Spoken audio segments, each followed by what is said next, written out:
નમસ્કાર મિત્રો, ફરી સ્વાગત છે તમારું આપણી આ યુટ્યુબ ચેનલ શિક્ષણ મંદિરમાં. મિત્રો, હમણે થોડાક દિવસથી તબિયત સારી ના હોવાના કારણે વિડીયો બનાવી શક્યો નથી. તે બદલ દરેક ટેટાટ મિત્રોની માફી માંગુ છું. મિત્રો, સમય મળશે અને તબિયત સારી રહેશે તો આપણે અવારનવાર જે કાંઈ આપણે ઘણા સમયથી જે વિડીયો દ્વારા માહિતી તમને પહોંચાડી છે એ અવિરત તમારી સામે માહિતી પહોંચાડતો રહીશ. મિત્રો, તો આજે આપણે જોઈએ તો વિદ્યા સહાયક ભરતી હોય કે માધ્યમિક ડીવી લિસ્ટ, આ જે કાંઈ માહિતી હાલમાં આપણે જાણવા મળી છે તો એ થોડીક માહિતી તમારા સુધી પહોંચાડવાની છે. મિત્રો, તો આપણે જાણીએ છીએ કે જે રીતના સરકાર દ્વારા 24,700 શિક્ષકોની કાયમી ભરતીની જાહેરાત કરેલી અને હમણાં એમણે ઉચ્ચતર માધ્યમિકમાં સરકારી અને ગ્રાન્ટેડમાં ડીવી પણ મોટા ભાગે પૂરું થવા આવ્યું છે. મિત્રો, અને હાલમાં માધ્યમિકમાં ઉમેદવારો પણ હવે ડીવીની રાહ જોઈ રહ્યા છીએ.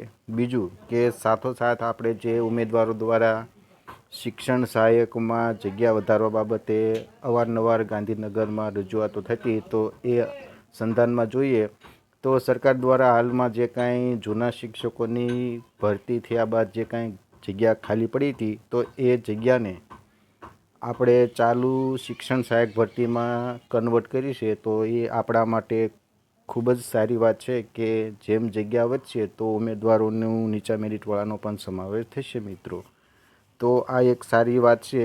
બીજું કે હાલમાં આપણે જોઈએ તો કચ્છ જિલ્લામાં ભરતી થવાની છે, તો એમાં જે કાંઈ નિયમો હશે એ આપણે આગામી સમયમાં સરકાર જાહેર કરશે કે કચ્છ જિલ્લામાં માત્ર સ્થાનિક ઉમેદવારોને ભરવાના કે ઓલ ગુજરાતના ઉમેદવારોને શરતી ભરવાના થાય છે. તો જે કાંઈ માહિતી છે મિત્રો, એ આપણે આપણી ચેનલમાં આગામી સમયમાં જે માહિતી આવશે તે આપણે તમારા સુધી પહોંચાડશું. મિત્રો, અને આ બાબતે સરકારે પણ કહ્યું છે કે અમે આ શિક્ષકોની 9થી 12ની ભરતી અને કચ્છ જિલ્લાની જે કાંઈ ભરતી થવાની છે તે ભરતી મે મહિનામાં અમે પૂર્ણ કરીશું. એટલે આપણે આશા છે કે સરકાર જે કાંઈ એમના વચનો પહેલાં જે કાંઈ વચનો આપ્યા પણ હવે જે કાંઈ કહે છે તે સમયસર પૂરું થાય એવી આપણે દરેક ટેટાટ વતી આપણે સરકારને વિનંતી કરી છે. મિત્રો, તો હાલમાં આપણે જોઈએ તો દરેક મિત્રોને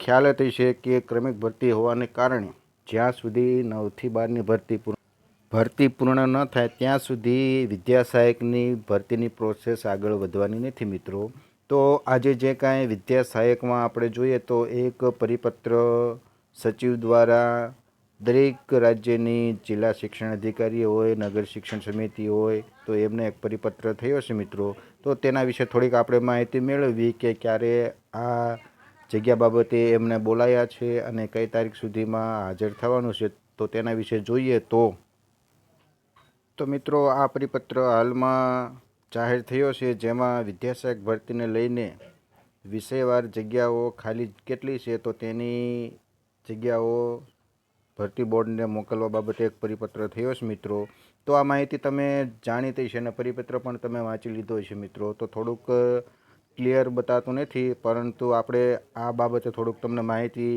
આપી દઉં કે હાલમાં જે વિદ્યા સહાયક ભરતી બાબતે જે કાંઈ જગ્યા ખાલી છે વિષયવાર, તો જે તે શાળાઓના શિક્ષણ અધિકારી હોય કે નગર શિક્ષણ સમિતિને પરિપત્ર સચિવ દ્વારા થયો છે, જેમાં હાલમાં જે કાંઈ બદલી કેમ્પ હોય, કયા વિષયમાં કઈ જગ્યા ખાલી છે, તો તેની જે કાંઈ માહિતી છે મિત્રો, એ 31/3/2025ની સ્થિતિએ આ માહિતી મહેકમ પ્રમાણે મોકલવાની છે. એટલે આમ જોઈએ તો આ પણ દરેક મિત્રો માટે સારી વાત છે કે 31/3/2025ની સ્થિતિએ માહિતી મોકલશે તો ચોક્કસ જગ્યામાં વધારો થઈ શકે. મિત્રો, બીજું કે આ માહિતી આપણે જોઈએ તો રૂબરૂ ગાંધીનગરમાં જે તે અધિકારીઓને 2 એપ્રિલના રોજ આ માહિતી પહોંચાડવાની છે. મિત્રો, એટલે આમ જોઈએ તો આપણે જે કાંઈ વિદ્યા સહાયકમાં દરેક વિષયમાં કેટેગરી વાઇઝ કુલ જગ્યાઓ જાહેર થઈ નથી. મિત્રો, તો અમે આશા રાખીએ કે 2 તારીખ સુધીમાં ગાંધીનગરમાં માહિતી બધી પહોંચી જાય અને 10 એપ્રિલ આજુબાજુ આપણું જે કાંઈ વિદ્યા સહાયકનું જે જગ્યા લિસ્ટ આવી નથી તો તે 10 એપ્રિલ આજુબાજુ આપણે જોઈએ તો વિદ્યા સહાયકની આવવાની શક્યતા છે મિત્રો. તો આશા રાખીએ કે અમે જે કાંઈ આ વિદ્યા સહાયકની ભરતીની પ્રોસેસ પણ સરકાર હાથ ધરે. તો આ રીતના એક પરિપત્ર થયેલો છે વિદ્યા સહાયક ભરતીને લઈને. અને બીજું કે અમે ઉચ્ચતર માધ્યમિકમાં સરકારી ગ્રાન્ટેડમાં ડીવી પૂરું થઈ ગયું છે તો અમે ઘણા ઉમેદવારોને સેકન્ડરીમાં પણ ડીવી ક્યારે આવશે એની પણ થોડીક રાહ જોવાય છે મિત્રો. તો મિત્રો આ ક્રમિક ભરતી છે, ભરતી થવાની છે તો આપણે જાણીએ જ છીએ કે સૌપ્રથમ 11-12, ત્યાર પછી 9-10 અને છેલ્લે 1થી 8ની ભરતી થવાની છે મિત્રો. તો અમે 11થી 12ની પ્રોસેસ પણ પૂર્ણ થવા આવી છે. તો અમે ધીમે ધીમે ટૂંક સમયમાં આપણે આશા રાખીએ કે 9થી 10નું પણ ડીવી સરકાર લિસ્ટ જાહેર કરે અને ઉમેદવારોને ડીવી કરવાનો એમને જે કાંઈ હાલમાં રાહ જોવાય છે તો એમની ઈચ્છા પૂરી થાય મિત્રો. તો બસ મિત્રો આજે જે કાંઈ આ વિદ્યા સહાયક હોય કે માધ્યમિકનું ડીવી હોય તો તેની જે કાંઈ અપડેટ હતી મિત્રો એ તમારા સુધી પહોંચે એટલા માટે આ વિડીયો ખાસ બનાવ્યો હતો. હવે આપણે ધીરે ધીરે જે કાંઈ તબિયતમાં સુધારો થતો જાય છે એમાં આપણે માહિતી પૂરી તમારા સુધી પહોંચાડશું મિત્રો. વિડીયો પસંદ પડે તો વિડીયોને લાઇક કરજો, શેર કરજો અને ટેટ ભરતીને લગતી આવી જ માહિતી મેળવવા માટે ચેનલને સબસ્ક્રાઈબ કરજો. મળીએ નવી વિડીયોમાં નવી જ માહિતી સાથે. જય હિન્દ, જય ભારત મિત્રો.